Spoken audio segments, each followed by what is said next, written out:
बिस्मिल्लाहिर्रहमानिर्रहीम। अस्सलाम वालेकुम नाज़रीन, खबर शामिल करते हैं गुजरात से।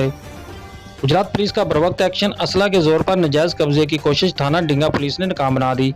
कब्जा ग्रुप के 2 करेंदे असला समेत गिरफ्तार।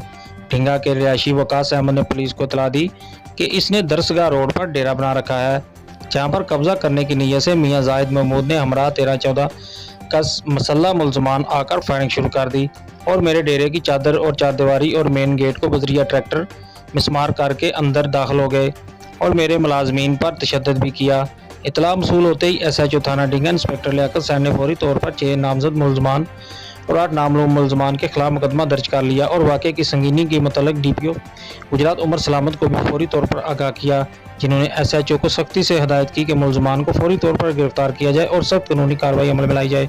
जिस पर SHO थाना ढिंगा ने छापा मार टीमें तश्कील देकर चंद घंटों के अंदर 2 नामजद मुलजमान को असला समेत गिरफ्तार कर लिया, जबकि बकाया मुलजमान की गिरफ्तारी के लिए भी मुख्तलिफ जगहों पर छापे मारे जा रहे हैं।